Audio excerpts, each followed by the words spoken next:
นี่ก็คือกูดไปไก่ก็เรียนเนาะเขาจะมาปิ่นกล้องอีนะปิ่นกล้องนี่เนาะสีสันสวยงามเนาะเบิ่งเอาโรงเรียนมสตัวเน็ตเนาะ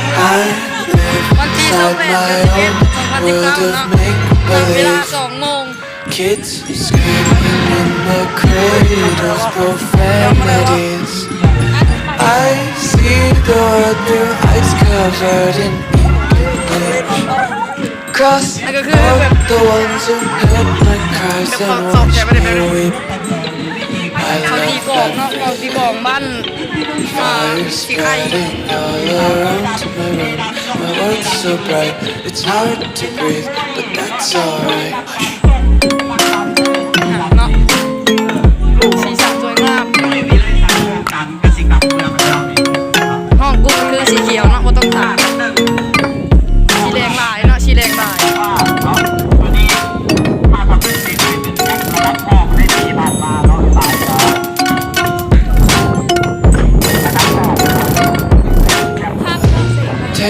นี่ก็คือเจ้าของก็ Why can't you just let me eat my weight in glee? I live inside my own world of make-believe. Kids screaming in their cradles, profanities. Some days I feel skinnier than all the other days. Sometimes I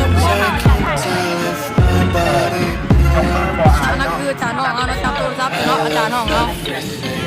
ตอน It's so bright, it's hard to breathe, but that's alright. Hush. กีฬาบัตรส่งเข้าเบอร์ที่เป็นกีฬาบัตรส่งของเรียนต่อไปเป็น4/2เอาเซียวโรงเรียนระดับเอาเบอร์11ยกมือเนี่ยเบอร์21ยกมือนะเป็นมือประตูของโรงเรียนประสบคนนี้นี่เบอร์10กีฬาบัตรส่งของเรียนประสบคนนี้ยกมือดูเบอร์10ต้องไปห้อง4/3ห้อง4/3ที่เราสีดอกทั้งคู่กระจายกันไปปล่อยหูสีกันเดินสีเขียวนอกสีเขียว4/2เคร่งระดับห้องเนาะระดับห้องระดับประถมมาเนาะตามลูกหลานจะช่วยได้เป็นแชมป์ระดับประถมเนาะต่อไปเป็นห้อง3/1ห้อง3/1ได้สีแดงขาว3/1เดี๋ยววะข้างหลังเนาะข้างหลังกี่กันเองภาษาเทวยังข้างหน้าต่อไปห้อง3/2เนาะในชุดสีเขียวห้อง3/2โอเคกำลังจะครบรอบ1เนาะโอเคสุดกีฬานี่ก็คือแบบชุดละ35,000เนาะส่งดำอันนี้เป็นห้อง3/3ต่อไปห้อง2/1คือป้ายหรือนางส้มเนาะนางส้มห้อง2/1ได้สุดแดงขาวนั่นก็คือฝูงงัวเนาะบ่มีอ่ะ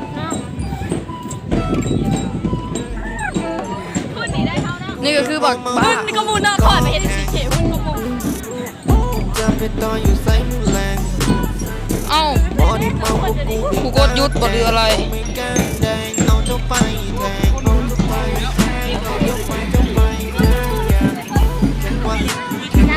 ต่อไปเป็นห้องม2/2ชุดสี2/2อยู่ใส่วะสีเขียวเนาะเด้สีเขียว2/2เขียวคือกระห้องคุยไหลสัตว์โอเคนี่ก็คือพวกตีกองเนาะมีที่พูดแหลมได้เป็นเซตระดับสายปฐมมาแล้วมีหลายลูกหลานก็จะดีเห็นเกี่ยวกับกีฬาต่อไปห้อง3/3ในสุดสีดำ2/3จะเป็น3/3นกแม่นเลย2/3 สีดำเคยแข่งขันระดับห้องต่อห้องสั้นต่อสั้นระหว่างประถมกับประถมจะแข่งมาแล้วนี่เห็นนักกีฬาของเวิร์นเหนือเวิร์นใต้เวิร์นซีนเนาะก้างฟ้านี่ผสมผสานกันเคยได้เตะแข่งขันระดับสายประถมนับกันแล้วเนาะต่อไปเป็นห้องม.1/1ในสุดสีแดงเคยแข่งขันระดับห้องมีนักร้องประจำโรงเรียนนี่ผู้เฒ่านินจานี่ ใครว่าซื้อนินจา นินจาเบอร์ยังเบอร์5เนาะยกมือนินจานักร้องประจำโรงเรียนม.2ตัวนี้ โอ้นางห้องมีซูมบัวนางห้องจากโรงเรียน ทับ2เนาะห้องม.1/2นี่มีนักกีฬานี่ก็คือห้อง แชมป์ประถมอีกก็มีหลายๆห้องเนาะแล้วก็มีนักแต่งรูปมีเบอร์13มีเบอร์7นักแต่งรูปที่ได้ส่งประกวดระดับเมืองเนาะระดับเมืองเคยได้ระดับเมืองเนาะ นี่คือผู้ไร้สดเราทำยังไงเนาะถ้าผู้ดำ นักกีฬาตีที่ได้ตัวเก้า ผู้ซื้อกันไหนเนาะวันนี้เนาะมือกีฬาเรียนโอเคเราความรู้สึกเมื่อไหร่ นักบัง ผู้ซื้อกันไหนเนาะกีฬาเรียนวันนี้เนาะสะพานผู้ซื้อกันไหน ผู้ซึ่งเป็นเกียรติ โหยหาความรักความเมตตาหิว 1/3ในสุดสีดำนี่ของม.1/3สุดสีดำนี่รอบแดงๆนี่เกิดมันคนละ โอ้ซื้อกันไหนเนาะกีฬาเรียนกีฬาสีว่า ลูกอาจารย์สาวเลยพอ กีฬาเรียนกีฬาสีว่า ลูกอาจารย์ตอนนี้คนเดียวมึงที่บอกอันนี้ก็พวกนี้พวกที่เซลฟี่ซึ่งอะไรเนาะเต้นนะตอนนี้คนเดียวมึงที่บอกอันนี้ก็พวกนี้พวกที่เซลฟี่ซึ่งอะไรเนาะ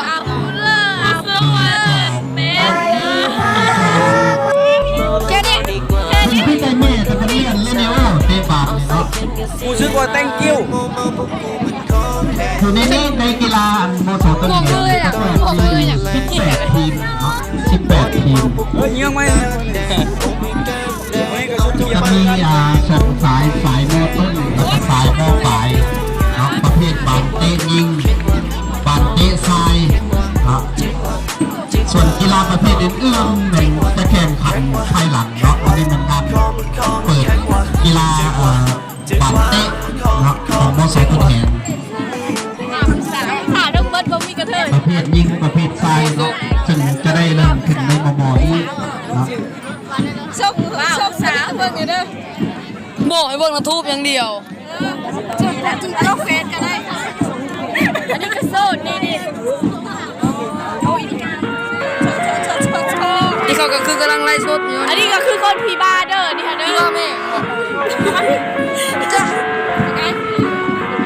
สัมผัสเอง I live inside my own world of make-believe. Kids screaming in the cradles, profanities. I see the world through eyes covered in